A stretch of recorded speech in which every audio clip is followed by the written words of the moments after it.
Good morning and welcome back. You are listening to Between the Vines. I am Jennifer Phillips Russo, Cornell Viticulture Extension Specialist and Team Lead for the Lake Erie Regional Grape Program. And I have with me my co-host, Andrew Holden, who's our Business Management Specialist on the Lake Erie Regional Grape Program team, and also Penn State University employee, because our team is very unique in the extension that we are a two-state, two land-grant university team. So our growers get the benefit of both universities behind them. Hi, Andrew. Welcome back. Hey, how's it going? I didn't catch the lacrosse game last night. Do you know who won? I didn't catch it either. We have a little bit of a rivalry going on. So we should mention that today is May 22nd, 2025, and Cornell versus PSU. So we try to kind of stay neutral during any of those competitions. We're purple today. We're a grape team. We're not flying colors. Well, yeah, that's let's see. Oh no.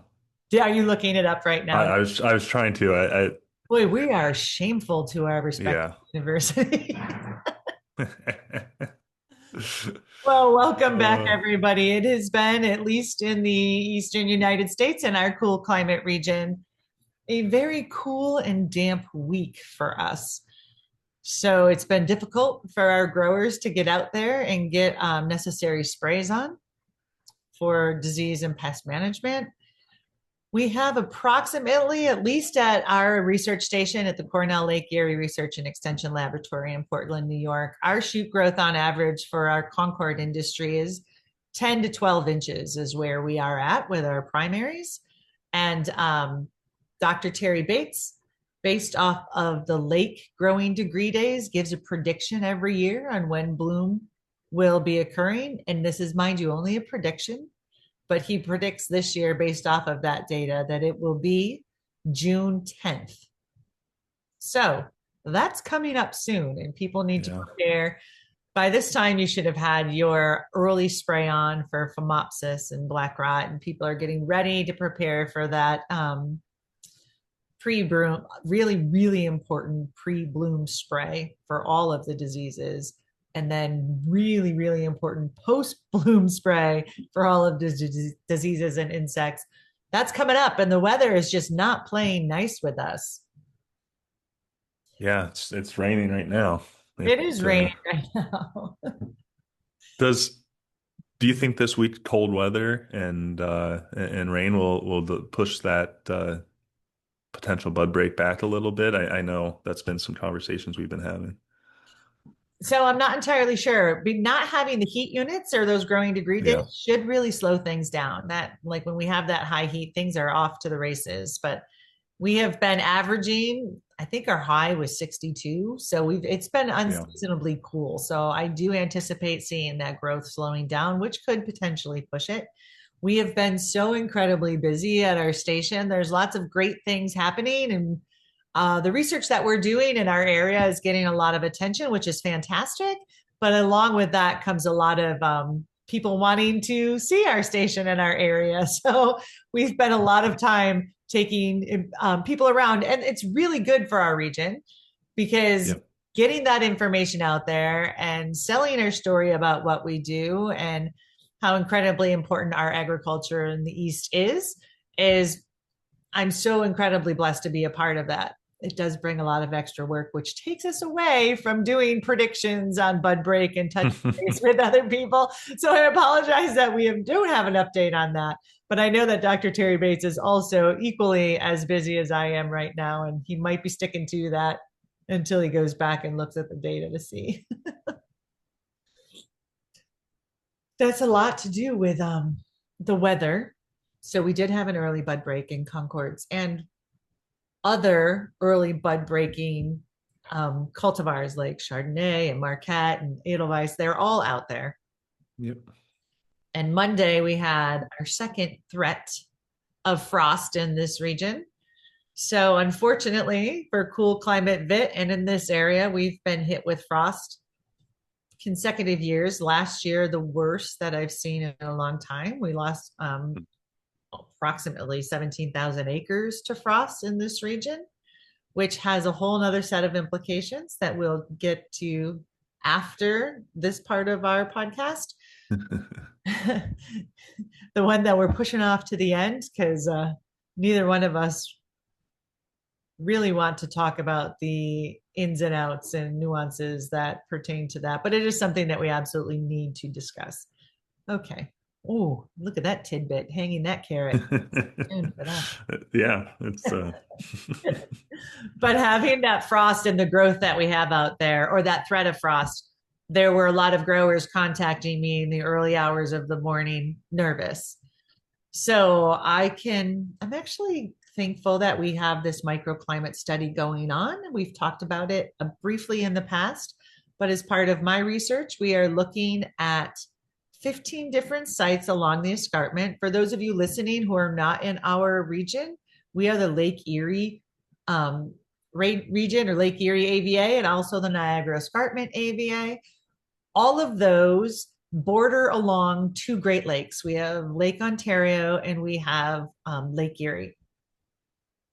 What comes with that is this beautiful glacial till soil that allows us to have this fertile area right along, just stretching along the border of those lakes for our vines to grow. And then the buffering capacity of the lakes that keep us our weather cool, and it moderates our weather here. So it makes it perfect for growing grapes in this region. But along with that also comes the threat of frost, disease because of our humidity and the amount of moisture in the air. We don't have an issue with water. Some of our colleagues in California, we have a lot of water. It does get a little dicey sometimes during the growing season in hot years, but for the most part, we've got enough water to deal with. And with that moisture in the air and those dew points and the clear skies and the temperatures falling, we have threat of frost and freeze when there's that tender tissue out there. So these microclimate sites that we've set up, we have five along the escarpment, we have 5 along the bench, and then we have 5 along the lake. And we are monitoring temperature, cold hardiness, and berry ripening at all of those. We have 1 temperature sensor and humidity sensor at the fruiting at the cordon. These are all in Concord Vineyards. We have 1 that is about 12 inches off of the ground, which would represent a graft union. But in our case, also the temperature distribution of where the lowest temp sits when we go around these frost threats. And I am thankful to report as we go, people get nervous, so we go around and collect that data the day of or day after the frost to look at it. And none of our fruiting wires went below 32 degrees Fahrenheit, which was fantastic. I can say that the temperatures were definitely lower on the ground, and we definitely saw frost on cover crops around on the ground areas. But I am pretty confident that that air drained down and was not cold along our tender shoots, cold enough to be a critical temp to cause injury.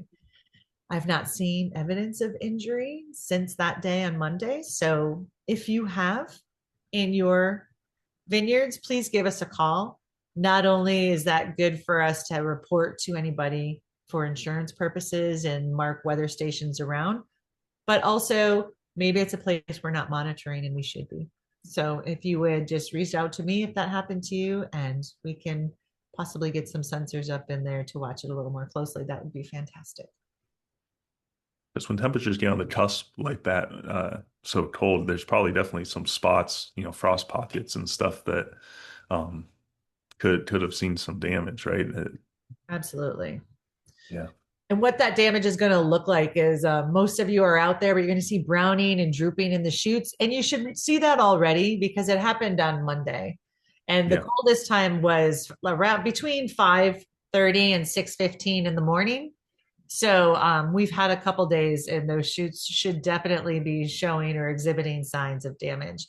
And a lot of our buds that are out there, see, we're already getting to that second part that I was trying to really hold off to. We had the frost last year, so those vines are definitely rested. They did not have the fruit that they needed to put all the energy into and partition to ripen. So that all of the energy that they created went into vine growth and vine health. So they are well primed for a healthy crop this year. It is evident when you're out around looking at some of the vineyards that I've been in. We have primary shoots that are out there with 3 clusters on them, some 4. We have secondary shoots in the same node that have pushed with 2 clusters on them. There is a lot of energy in the vines just ready for a heavy crop this year, which I guess here we go. We're just Yeah. going to have this conversation. So what do you do? What do you do when you know you have a heavy crop out there and Mother Nature didn't help with a little tinge of frost? So there's Yeah. pretty confident that we're going to have to make some tough decisions this year.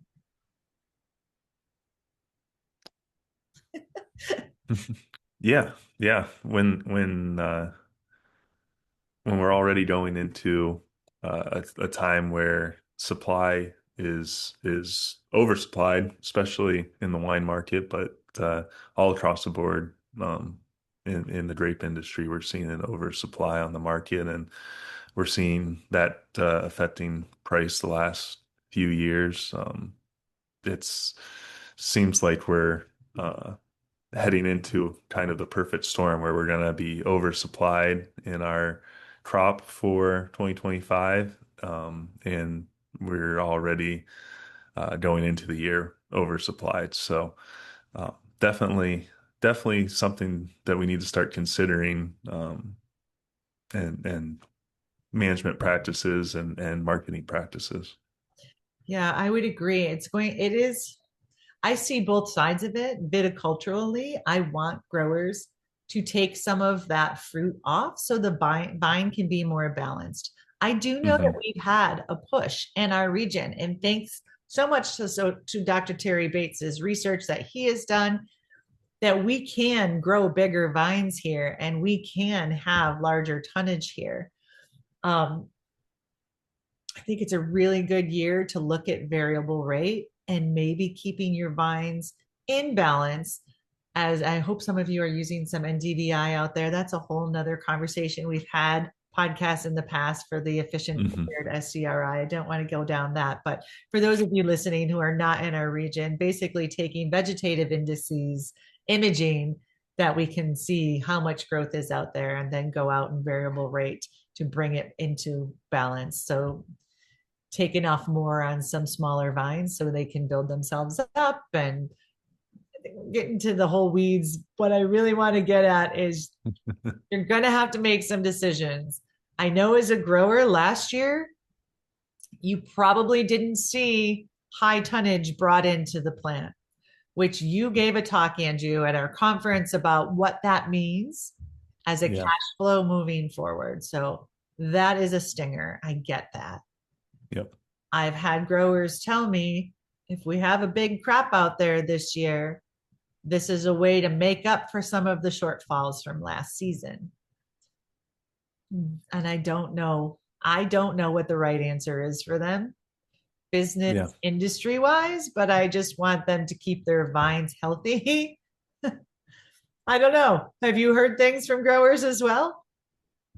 Yeah, definitely. It seems like there's a lot of uncertainty in the market, and I think everyone's kind of just holding their breath, um, waiting to see. I know we've been hearing for the last couple of years that we're going to see an impact to prices, and markets start to dry up when consumption is lower, and production is higher. So, uh, something has got to give, I guess, was one way to put it. And we have seen dips in prices from, their all-time highs a few years ago. So, um, when that happens, when the market, uh, shrinks and constrains, there's going to be, at least on the wine side of things, the vinifera side of things, there's going to be a focus on quality. Um, those wineries that are buying grapes are going to have a lot more to choose from, so they're going to focus on getting quality grapes and specific grapes that they need. They're not going to take what they don't need. Um, when it comes to Concord production, it's a little bit more difficult because, these grapes are often going, to one place year over year. So um, we're kind of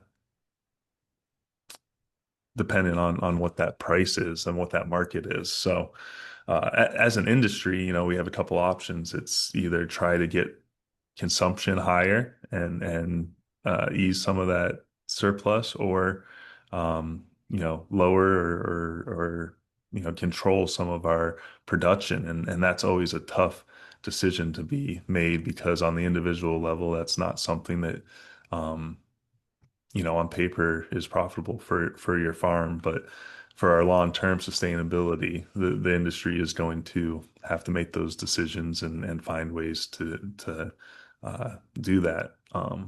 Yeah, it's a tough conversation, and I think it's just important that our growers um, are aware that we're heading into a trough. It's always a cyclical cycle of for prices and supply and markets. So um, many of them, that have been in it for a long time, have seen it before. They know what they've done in the past to make it through these times when margins are lower. I would suggest people do everything that they can to really maximize maximize their margins and be careful on spending and um, you know practices in the vineyard, like Jen was saying, seeing what you're able to um, do more efficiently or uh, for a cheaper price than we have in the past, and hopefully, that'll be enough to weather the downturn and wait until the market corrects itself.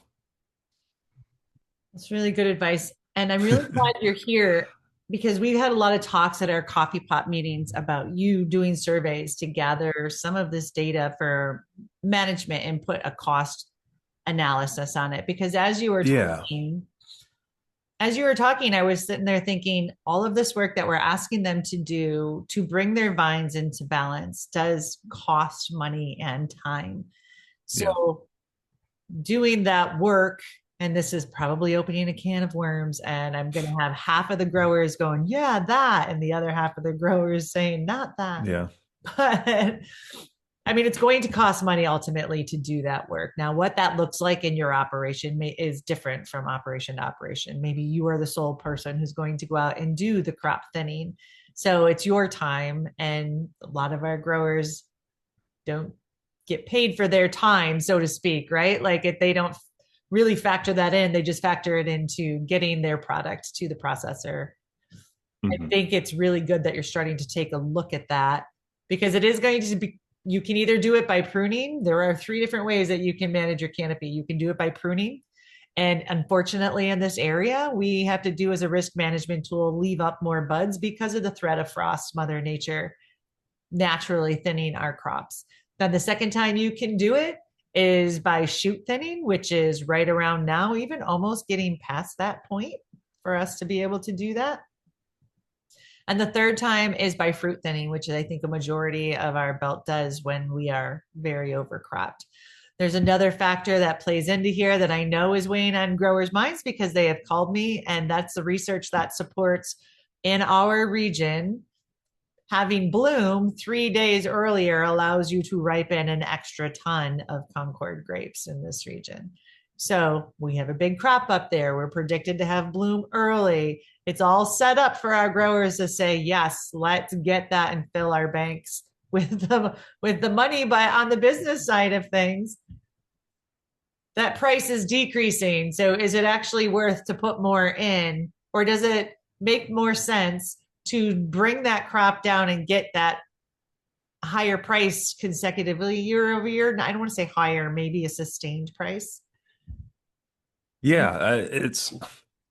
It's a tough question because that's like you said, it made sense for growers to want to grow that big crop and try to maximize profits now. Um, the downside to that is if everyone goes about it in that way, then we are going to see a dramatic oversupply, and that will bring prices down. So, Right. as an industry, um, ideally we have good, healthy, strong vines and are able to have a decent profit margin year over year with less variable, less risk in that price. But uh, yeah, it's difficult to um, it's difficult to make that decision on your own farm, knowing that not everybody may be held to those decisions across the area. So Right. um, And it makes more sense in the wine industry because there are better profit margins there for them to actually put the labor in to pull those down, your vines down to the fruit that you can hold and have the quality standards, reach those quality standards that you're looking for. It's a little bit yeah, easier decision for the wine industry for them. I think it's the juice industry. And I guess that's where you lean on your processor, where you go. When I say lean on, I said look for guidance. What are they looking for? What are they going to be bringing in, and how can they help guide you with your decisions? We can help you with the yeah, research and how to keep your vines healthy and do what you need to do and the business side of things. But ultimately, you need to have those discussions with yeah, the people that you are contracted with. yeah. In these you know economically challenging times, that's when we need to work together as an entire industry um, to weather the storm, so to say. And it is cyclic, like you said. So when in life, when I'm talking to my children and they have a really bad day, I'm like, we need these bad days to truly appreciate the good ones, right? And I know Hmm. that I'm not trying to gloss over what people are going through right now, but I just want to add a glimmer of hope that things are cyclic. So hopefully there will be an uptrend in the future. So we can just Yeah, ride this storm out together. We are here to support you with that. If you need further support, when things get tough, there are agencies and organizations out there that are willing to help you if you need to talk to somebody. There's FarmNet out there. So please reach out to us if things are feeling difficult for you. We can get that information to you. yeah. Wow, that was not a great conversation. So sorry, everybody. But these are the realities, right? If we just hide our face in the sand, our head in the sand, then that's not helpful either. Yeah. So we can have tough discussions. So there is something that we've been asked to do. And I'm just going to talk about the ask. And then if you want to talk about the business behind it. So this is for Hmm. our New York growers. I'm sorry about the PA growers. But the New York Wine and Grape Foundation has a really large push to do our vineyard survey. So the state vineyard survey can be found on their website. I will have it in our crop update this week as well. And they have extended the deadline for our region because our region has had a very low response rate. And I can let Andrew talk about the importance of why that data is necessary and how it helps our Yeah. region. But I will just let you know, look in my crop update section today going out that will have the link to there. Please consider um, responding to that survey. It shouldn't take you very long. I'm assuming that most of it, they want to know down to the cultivar. I'm assuming most of it is going to be Concord, but I also don't want to exclude other varieties that are out there. And what do you have to say about that, Andrew? Why is it important to collect this data? Yeah. I being still fairly new in this position, one thing that I've found is there's not a lot of data being collected on New York, Pennsylvania, East Coast wine and grape production. Part of that is that the USDA quit surveying Pennsylvania and New York for their grape acreage. They used to do it, by varietal and had a lot of good data, and we could track how is it expanding and contracting. That helps when we're trying to market certain varieties. That helps when we're trying to uh, research here, on the Lake Erie team or across each of our states. It helps with state advertising, like the New York Wine and Grape Foundation, promoting certain varieties or, um, going out and getting grants. So yeah, surveys like this are really important. And, if we could track, this many acres of a certain variety is getting taken out, year over year, or, this is how many are being planted. That can help management decisions. That can help mitigate some risks. That could help, you as a grower make decisions on what you want to grow. Um, Right.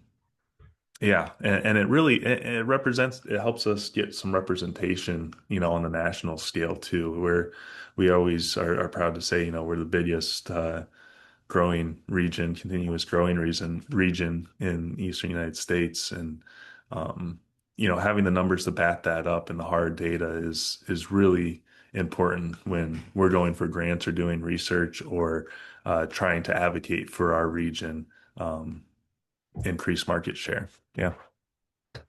Yeah, I agree. And we just had that conversation about things that are necessary, right? When marketing was something that you mentioned, like, can we get better marketing out there? This is an avenue to help get to those points. So Yeah. in order to do that better marketing, we need to know the acreages out there and the breakdown. So please respond to that. Again, hmm look in my email. I'm going to see if I can actually press on this to say if I can get the And if I can add one more thing, like, yes, please. policy changing too, policy changes. The Farm Bill is getting negotiated right now. Our budget's getting negotiated right now. So having these hard numbers to back up the importance of this growing region and our states in general is super helpful when the ad committee is discussing funding for um, fruit farmers, grape farmers. Yeah. So please take a minute to get out there and sign that. Andrew, do you have anything coming up that you want to talk about business wise that's not as tough as we talked about earlier? Yeah, there's a few things. One, for sure is the wine and grape classifieds. Um, Ah, super yeah, excited about this.